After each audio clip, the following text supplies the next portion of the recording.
Hello, I'm Jacqueline McInnes Wood, and welcome back to my official channel. Hello, I'm Jacqueline McInnes Wood, and welcome back to my official channel. I am so tired right now. Seriously, I have been staring at my screen for hours, just chugging coffee and trying to process the absolute madness that is coming up on The Bold and the Beautiful. And I just have to get this all out. My fingers are flying across the keyboard. So forgive me if this is a little clunky or if I ramble. I don't even care about perfect grammar right now. I just need to dump all this raw information right into your laps because Thursday, April 2 is going to be a massive episode, a game changer. And the fallout from this Cliff House break-in is just blowing my mind. So let's start with Steffi. Poor, exhausted, traumatized Steffi. She and Finn just wanted a break, you know? They just wanted to take the kids and go camping for the night. Just a normal family trip, smelling like campfire smoke and roasting marshmallows, getting away from the endless drama of Los Angeles. But of course, they can't have nice things because the minute they leave, Taylor decides to turn the Cliff House into her own personal love shack. And Steffi comes home to an absolute nightmare. And I mean a literal nightmare. Imagine Steffi walking through her front door, carrying camping gear, holding her kids' hands, and she looks up and sees that her sanctuary has been violated. The bedroom door is completely busted, wood splintered everywhere, the lock smashed in. It looks like a crime scene because it basically is one. And Taylor is just standing there looking like a deer in headlights, looking like a guilty teenager who just got caught throwing a house party while her parents were out of town. It is just so bizarre to see a world-renowned psychiatrist acting this stupid. But Steffi doesn't just ask what happened, she demands to know. And when Taylor finally spills the truth, Steffi is just stunned. I mean, absolutely floored. Her jaw probably hits the floor because Taylor confesses that she didn't just have a date. She had Deacon Sharp over in Steffi's house, in Steffi's bed. The very man Steffi explicitly ordered her to stay away from. And if that wasn't bad enough, Taylor drops the ultimate bomb. Sheila Carter showed up with a butcher knife and kicked the door down. And right there, that is the moment Steffi's brain just completely short circuits. Because you have to understand the history here. You have to remember the trauma. Sheila Carter isn't just some annoying mother-in-law. She is a monster. She is the woman who shot Steffi in a dirty alleyway, the woman who shot Finn and left him for dead, the woman who caused Steffi months of agonizing grief thinking her husband was in a grave. And Taylor, her own mother, just casually invited the husband of that monster into their home. It is pure, unadulterated insanity. So Steffi flips out, and I mean, she goes absolutely ballistic. She rips into her mother like never before. The dynamic completely flips. Steffi becomes the angry parent, and Taylor is the reckless child. Steffi is screaming, she is crying, she is furious. Because Taylor didn't just risk her own life, she risked the entire family. What if Sheila had found out? What if Sheila had decided to wait for Steffi and Finn to come home? Taylor brought a deadly threat right to their doorstep because she couldn't control her hormones. It is just so pathetic. And Taylor is trying to defend herself, which makes it even worse. Taylor is standing there probably clutching her pearls, insisting that they are safe, insisting that Sheila didn't see Deacon. That Deacon jumped out the window, naked, like some ridiculous slapstick comedy routine. But there is nothing funny about this to Steffi, not one bit, because Steffi knows that Sheila is not stupid. Sheila is a predator, and predators can smell fear. They can smell lies. So Steffi lays down the law. She orders Taylor in no uncertain terms that this is over, done, finished. Once they confirm that Sheila actually doesn't know anything, Taylor is banned from ever seeing Deacon again. Never. Steffi is drawing a hard line in the sand. If Taylor wants to be a part of this family, if she wants to see her grandchildren, she has to cut the cord with Deacon Sharp, because Steffi will not tolerate this level of danger in her life. She just won't do it. But even after the screaming stops, even after Taylor starts crying and apologizing, Steffi can't calm down. She sits there, probably on her couch, just staring at that broken door frame. And she considers the gravity of the situation, the sheer terrifying reality of how close they came to a bloodbath. If Sheila had walked into that bedroom 5 seconds earlier, before Deacon managed to squeeze out that window, Sheila would have slaughtered them both right there on the mattress. She had a butcher knife in her hand. She was ready to use it. Steffi knows that. She feels it in her bones. And that realization just makes Steffi's blood boil all over again. Because Taylor is still acting somewhat delusional. Taylor and Deacon actually think they got away with it. They actually think they can just be more careful next time. It is mind-boggling. So Steffi decides she has to take matters into her own hands. She can't trust her mother to fix this. So she is going to confront Deacon on Thursday. Steffi is going to march right up to that man and unleash hell. I can only imagine what Steffi is going to say to him. She is going to tear him to pieces. She is going to tell him that he is a pathetic loser who is dragging her mother down into the mud. She is going to threaten him. She might even threaten to tell Sheila the truth herself if he doesn't back off, because Steffi is fiercely protective, like a lioness protecting her cubs. She will destroy Deacon Sharp if it means keeping Sheila Carter away from her family. And I am so here for that showdown. It is going to be epic. But while Steffi is preparing for war, let's talk about the real danger. Let's talk about Sheila, because Sheila Carter is no April Fool, not by a long shot. And the spoilers for Thursday reveal that she is inching closer and closer to the truth. And it is entirely Deacon's fault, because he is sloppy and he is arrogant. So let's rewind a bit to the morning after the break-in. Deacon had run all the way home from the Cliff House, barely clothed, freezing, sweating bullets, heart pounding out of his chest. He sneaks into his apartment and fakes sleeping on the couch, trying to look like he had been there all night, trying to look innocent. And then the sun comes up and Sheila wakes him up. And Sheila is actually in a good mood, which is terrifying in its own right. She sits down next to him, totally oblivious to the fact that her husband's heart is about to explode out of his chest. And she starts telling him this wild story. She tells Deacon all about her visit to the Cliff House. She tells him she went over there to bring Taylor some flowers, to thank her for being such a good friend. The irony is just sickening. And then Sheila says the words that probably make Deacon want to vomit. She says, "I heard noises. It sounded like someone was violating her." That is exactly what she tells him. She genuinely thought Taylor was being attacked. That's why she grabbed a butcher knife from the kitchen. That's why she kicked the door down. She thought she was being a hero. She thought she was saving her friend. And Deacon is just sitting there listening to this, knowing that those noises were him, knowing that he was the one in that bed. He is squirming. He is sweating. He is so incredibly nervous. He tries to play it cool. He tries to act surprised, but he is failing miserably. He is giving these vague, non-committal answers. He doesn't want to say too much and trip himself up.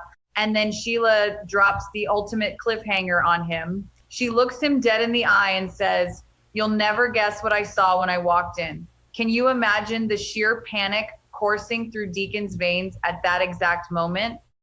He probably thinks she is about to say, "I saw your clothes on the floor," or "I saw your wallet," or "I saw you jumping out the window." He is bracing for the impact of his entire life falling apart. But Sheila doesn't say that. She just talks about seeing Taylor in bed, looking flustered. She talks about realizing that Taylor wasn't in pain, but in pleasure. She talks about the mystery man who must have run away. And Deacon just exhales this massive, silent sigh of relief. He thinks he dodged a bullet. He thinks Sheila is completely in the dark. He even calls Taylor later to tell her that their secret is safe. He actually believes that he outsmarted Sheila Carter, but he is so wrong. He is so incredibly fatally wrong because the devil is always in the details, and Sheila's brain is a supercomputer when it comes to noticing things. She might not have seen Deacon's face in that bedroom, but she saw something else, something so small, something so insignificant. But it is going to be the key that unlocks this entire mystery. So later on Thursday, Sheila goes downstairs to the restaurant, Il Giardino, her restaurant, her domain. She is walking around, probably checking on the staff, checking the inventory, just doing her normal daily routine. And she happens to glance under the bar. And what does she see? A pizza box. An empty, greasy pizza box from her own restaurant. Now, to a normal person, this means nothing. It's a pizza place. Of course, there are pizza boxes, but Sheila is not a normal person. Her brain works differently. She sees that box, she sees the logo, she sees the shape of it, and she stops dead in her tracks. Her eyes widen, her breathing probably hitches, because that image triggers a memory, a very specific, very recent memory. Boom, flashback. Sheila is back in the Cliff House. The night before, she is walking through the living room, heading toward the kitchen to grab that butcher knife. And what was sitting on the kitchen table? A pizza box, a delivery box, the exact same box she is looking at right now. And in that split second, the entire universe shifts for Sheila Carter. She connects the dots. It wasn't just some random mystery man in Taylor's bed. It was someone who had access to Il Giardino pizza, someone who had brought dinner over, someone who had lied to her about his whereabouts that night, someone who claimed he was having a fake dinner with Hope. It was Deacon. Deacon brought that pizza to the Cliff House. Deacon was the one making those noises with Taylor. Deacon is the man who betrayed her. And just like that, the illusion is shattered. The realization hits her like a freight train. And it is infuriating. It is absolutely mind-numbingly infuriating. Because Sheila has been trying so hard.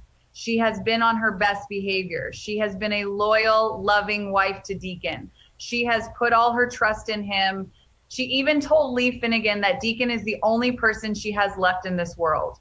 And this is how he repays her, by sneaking around with the woman who is supposed to be her friend. But it's not just the cheating that breaks Sheila, it's the humiliation. You have to really dig deep into Sheila's psychology to understand this. Sheila Carter is a proud woman, a dangerous, narcissistic, proud woman. She can handle a lot of things, but she cannot handle being made a fool of. And Deacon has made a massive fool out of her. He lied to her face. He used his own daughter, Hope, as an alibi. He snuck around like a rat in the night, and he slept with Taylor Hayes, the mother of the woman who hates Sheila the most. The profound disrespect of it all is what is going to drive Sheila over the edge. She isn't just hurt. She is deeply, deeply humiliated. And when Sheila gets humiliated, she gets deadly. But she doesn't blow up right away. That is the scariest part. The old Sheila might have just grabbed another knife and started stabbing. But this new, evolved Sheila, she is much more calculating. She is on high alert now.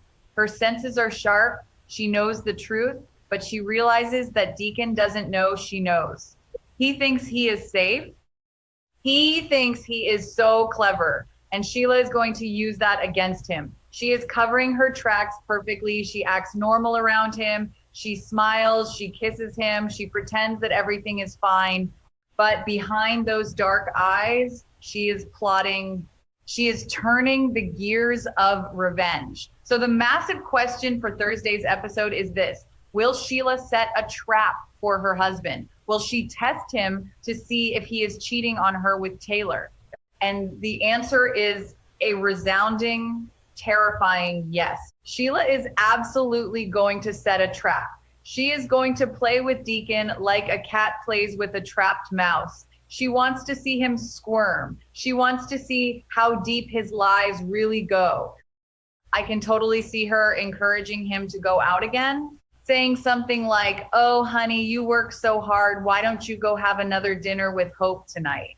You two need that father daughter time." And Deacon, being the absolute idiot that he is, will probably jump at the chance. He will think he has a free pass to go see Taylor again, and he will walk right into Sheila's web, and Sheila will be waiting. She will probably follow him, or she will show up at the Cliff House again. But this time, she won't be bringing flowers. She will be bringing vengeance. She wants to catch them in the act. She wants to see the look of pure terror on their faces when they realize that they have been outsmarted by the master. She wants to strip them of their dignity, just like they stripped her of hers. And honestly, I am so worried for Taylor because Taylor is acting so incredibly naive. She is a psychiatrist. She studies human behavior for a living, and yet she is completely blind to the danger she is in. She thinks that because Sheila has been reformed for a few months, she is suddenly safe. She thinks she can poke the bear and not get mauled.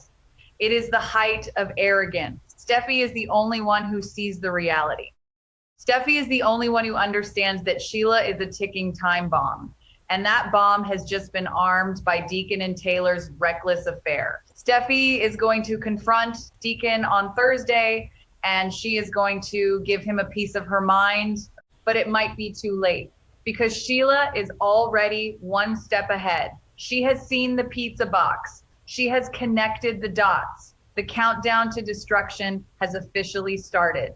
And I just can't stop thinking about how messy this is going to get, because it's not just Deacon and Taylor who are going to suffer, it's Hope too. Hope lied for her father. Hope gave him that alibi. And when Sheila realizes that Hope was in on it, that Hope helped Deacon betray her. Sheila is going to turn her wrath on Hope as well. Liam is going to freak out. The entire Logan and Forrester families are going to be dragged into this nightmare, all because Deacon couldn't keep his pants zipped, all because Taylor couldn't practice what she preaches. It is just so infuriatingly good soap opera drama. This is why we watch people. This is the raw, unfiltered chaos that makes The Bold and the Beautiful so addictive. So buckle up for Thursday. Because Steffi is going on the warpath, Deacon is going to get confronted, and Sheila Carter is going to start setting her traps. The pizza box was just the beginning. The real horror is yet to come. And I will be right here typing furiously, bringing you every single detail as it happens, because this is the kind of storyline that goes down in soap history. The humiliation of Sheila Carter, the downfall of Taylor Hayes, the absolute stupidity of Deacon Sharp. It is a recipe for absolute disaster. And I am living for it. I am exhausted. My fingers hurt. My brain is mush, but I cannot look away. And neither should you. Thursday is going to be explosive. Be ready. Let's talk a little more about that pizza box moment, because it really is cinematic gold. Imagine the lighting in Il Giardino. It's usually kind of romantic, a little dim.